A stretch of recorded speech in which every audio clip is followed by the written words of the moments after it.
Welcome to the Marketing Pulpit Show, and I am Robert Gatewood, your host. We are here every Friday at 10:30 a.m. bringing you the good of marketing gospel. We're not saving souls, we're saving businesses, saving jobs, saving our community. Now, if I happen to save a soul along the way, don't hold that against me. We'll just call that icing on the cake. Now, the mission at Marketing Pulpit Show is to build strong businesses in our community so that we can put our people to work. And we do that with business development, job creation, and service.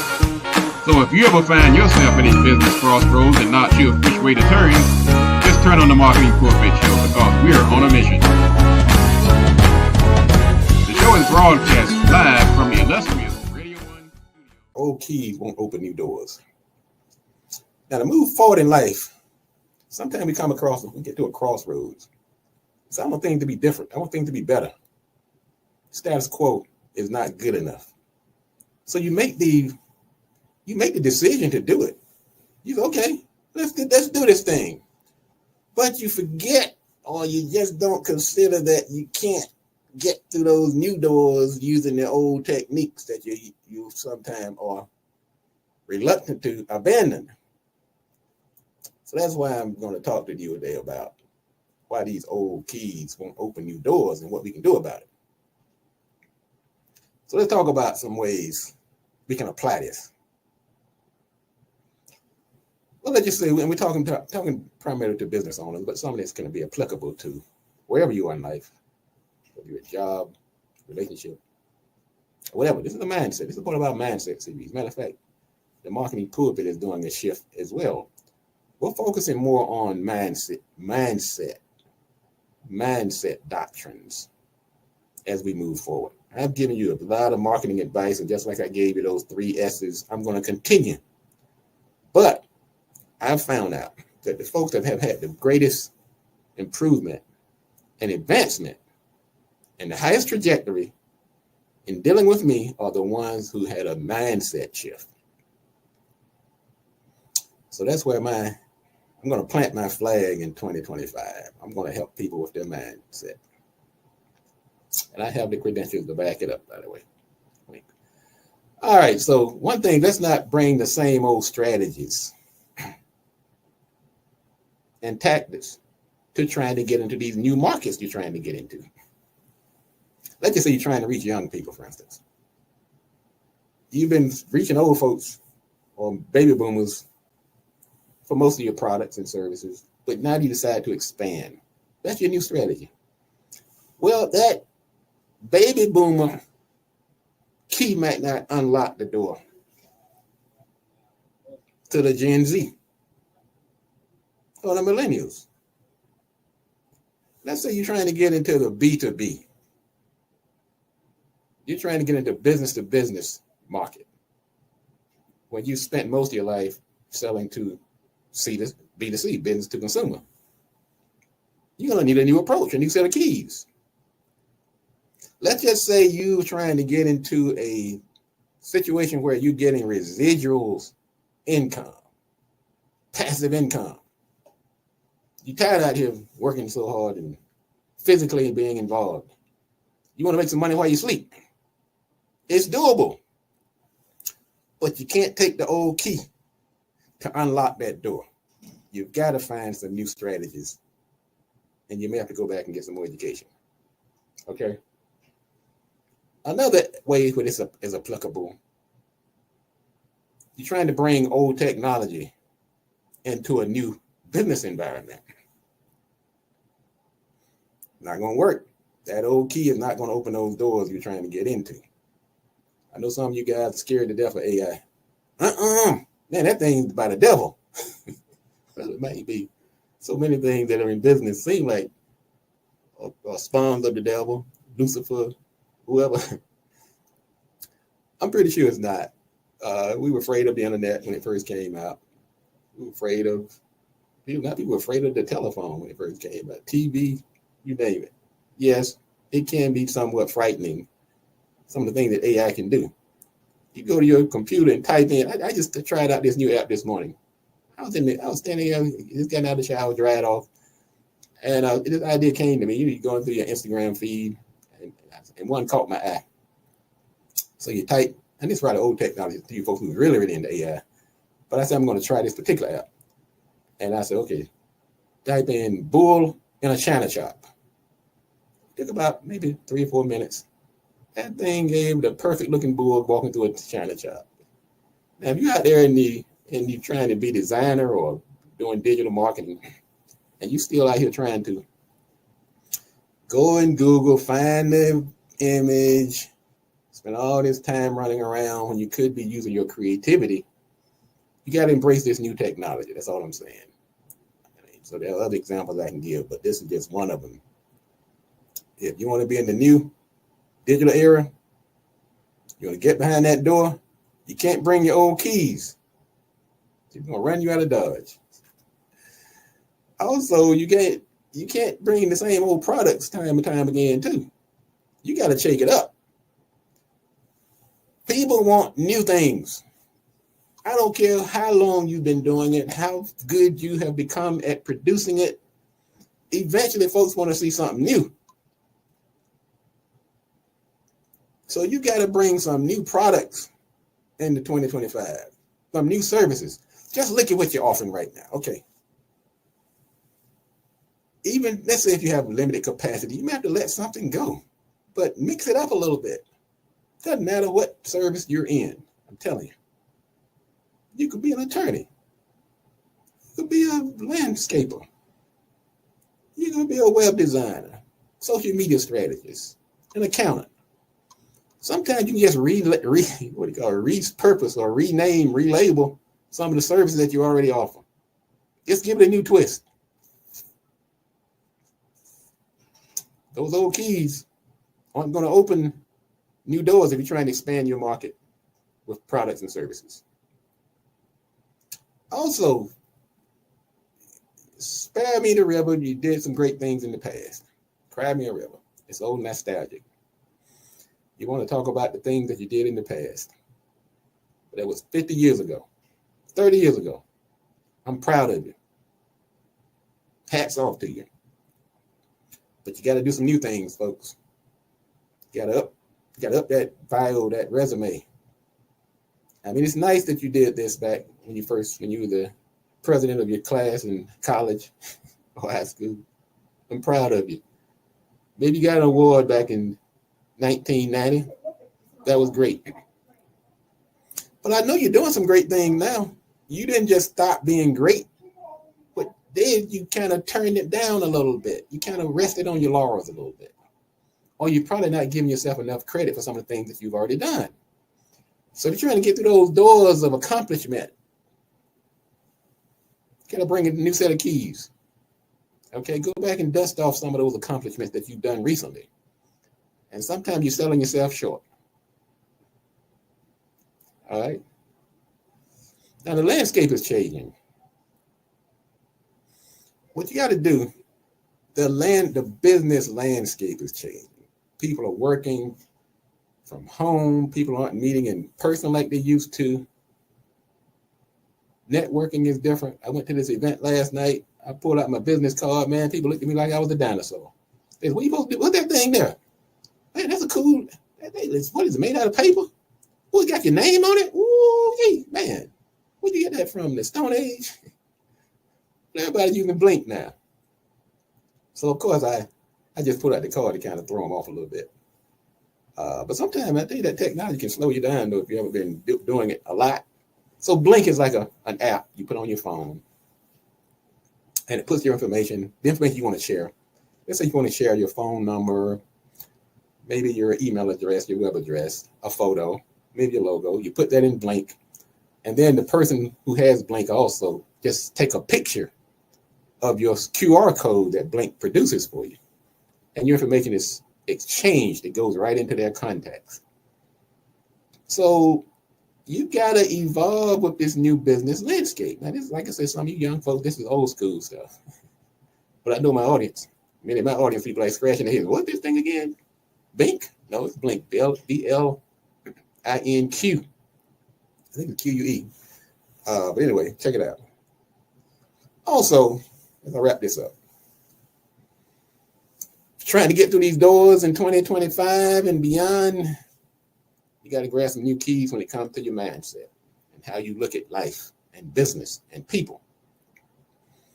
You can't bring that mindset that's been grounded in negativity, pessimism, amorality, unethics. If you have any of that, and I know there's nobody in this group, but let's grab a new sense of positivity, forward thinking, can do, uplifting, supporting, appreciating, gratitude.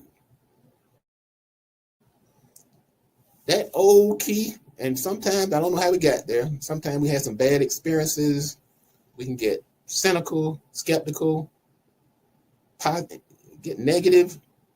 And sometimes even somebody did something to you, or you had a bad relationship with a client.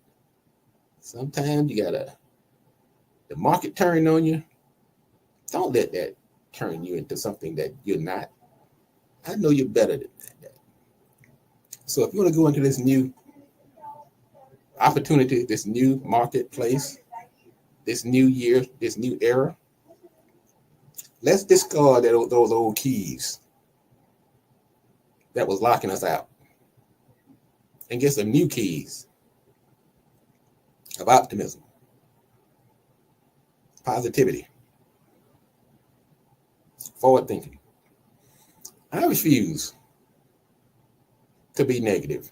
I refuse to be down. You all see this guy sitting up here every Friday. You figure, man, life must be perfect for him. He's got it going on. No. I just refuse to let anything pull me down. Man, if I tell you guys some stories, it would devastate some people. But that old saying, if it doesn't kill you, it makes you stronger. Let's embrace that. Let's look at those things that have gone against us in 2024 or before. Let's build some emotional scar tissue and move forward with a new sense of determination, positivity, grace. We're going to be all right. We're going to be all right.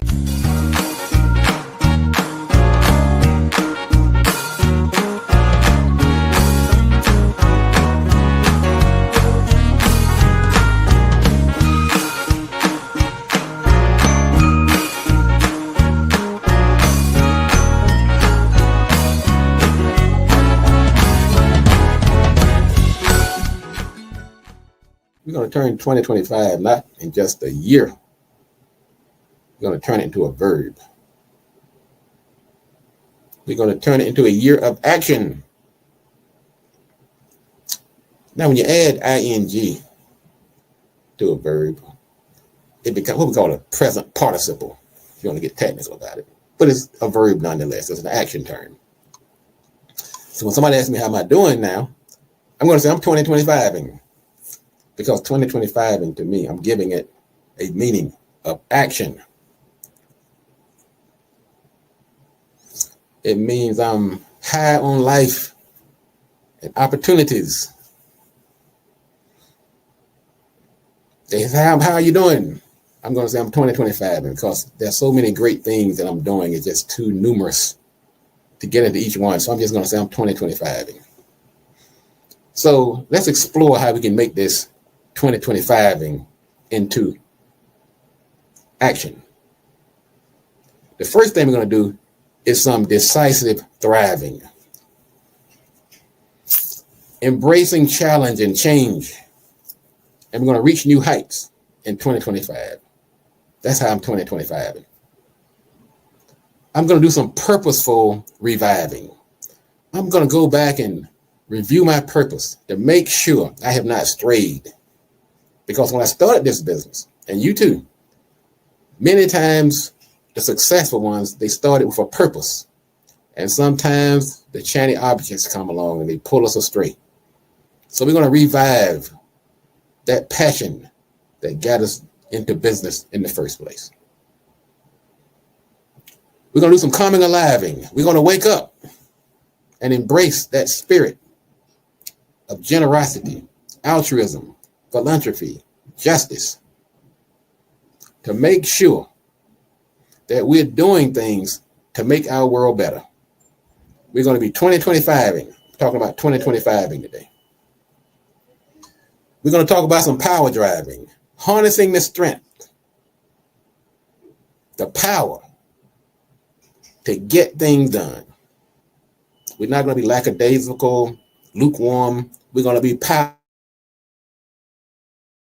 driving as we do our 2025. We're going to do some deep diving as part of our 2025. We're going to analyze the data.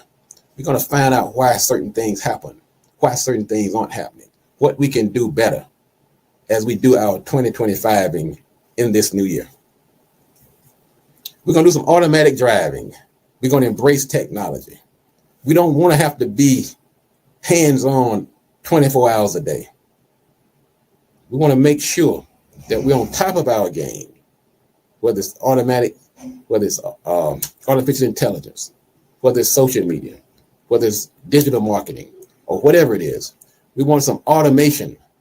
We're going to call that automatic driving as part of our 2025.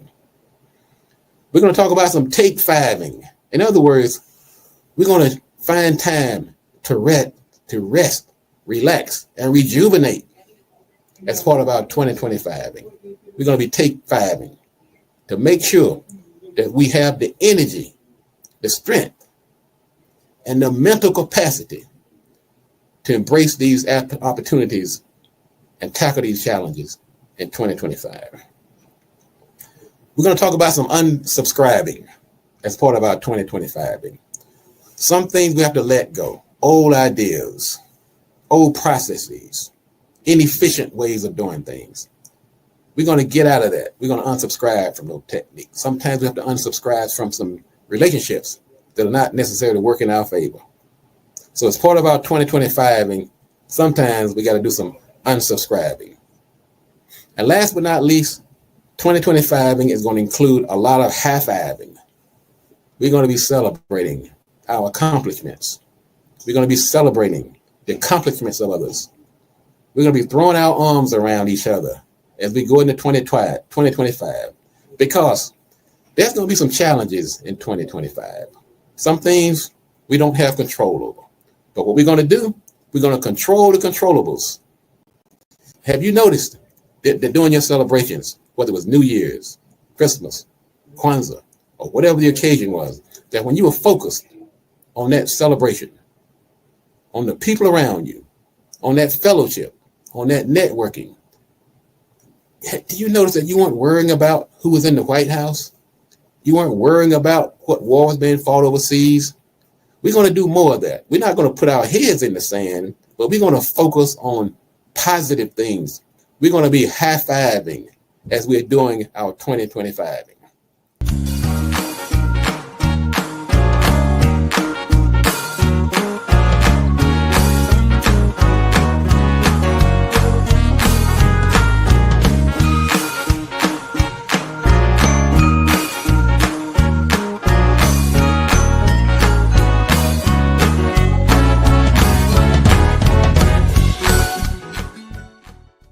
Into a feast, a house into a home, a stranger into a friend. And this quote was authored by a young lady named Melody Beatty. She'd been drinking at the age of 12. She was an alcoholic by the age of 13 and a drug addict by 18. Yet, Miss Betty graduated from high school with honors.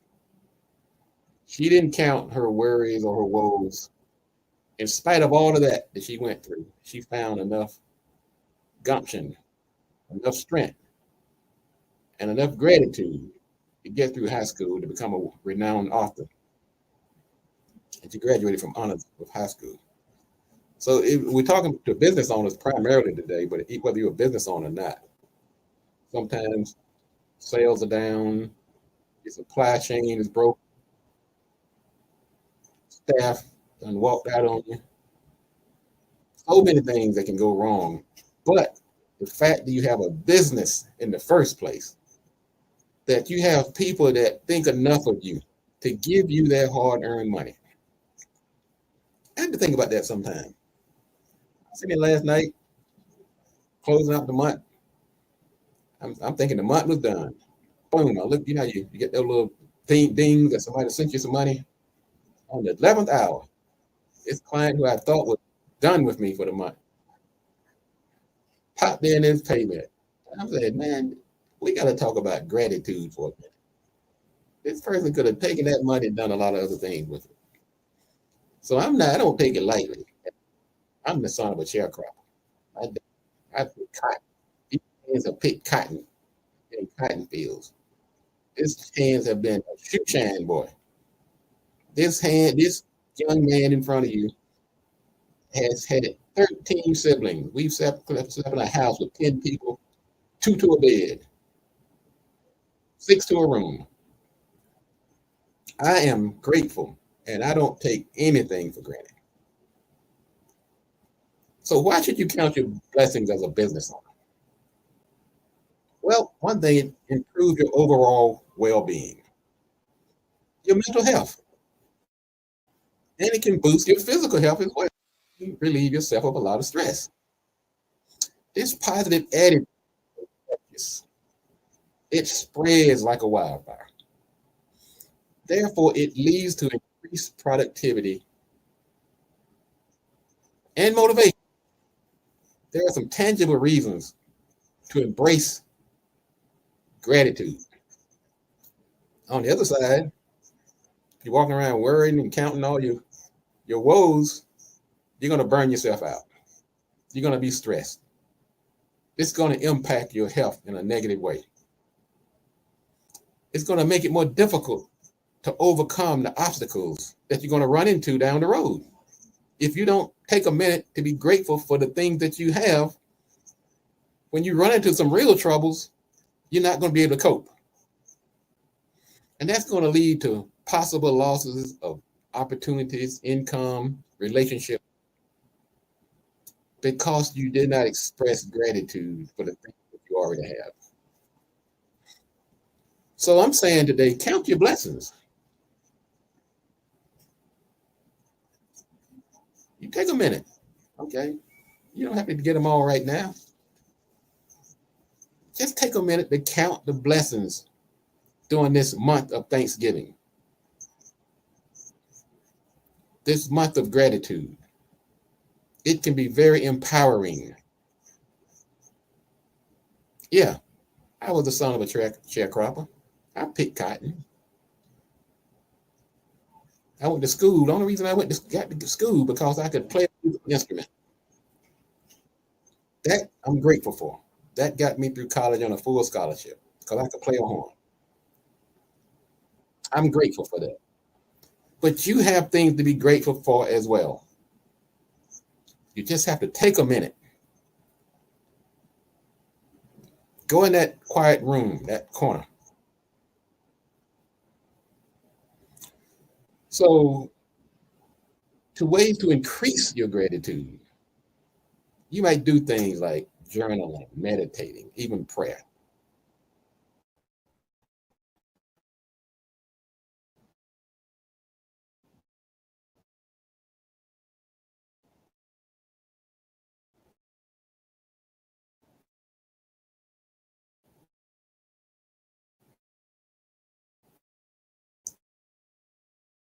Express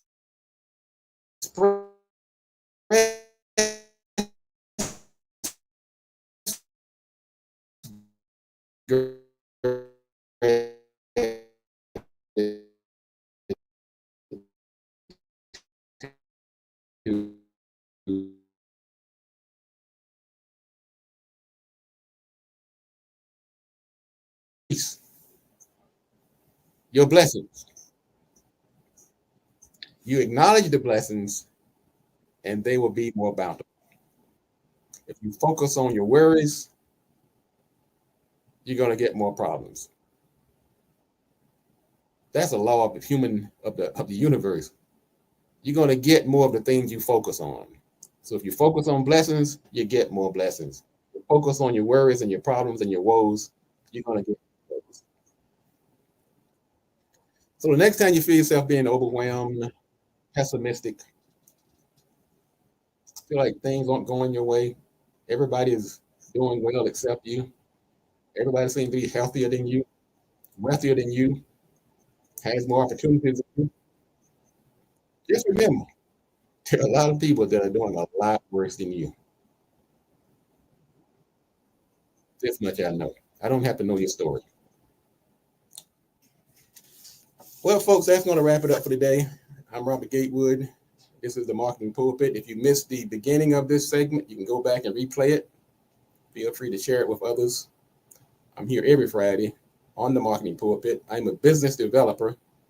I have a business show. I'm trying to build strong businesses in our community to put people to work. But every now and then, I have to put on the white coat and work on mindset, work on attitude. We don't live in a vacuum. We can't ignore these things, especially when it's affecting my clients. If it affects my clients, it affects me. And we're going to talk about it. Okay? And follow me. Go to YouTube at Marketing Pulpit and follow this show. Go to Facebook at Marketing Pulpit and follow this show. Go to Instagram at Marketing Pulpit and follow this show, because we're going to bring it. I'm going to bring it. Okay. I'm going to talk about the things that are affecting you, that are affecting my clients. We need to talk about it. Okay. As I say every week, if you want to be successful, you have to do these three things. Do the right thing, do it at the right time, and you have to do it right. Enough talk. Let's get to work.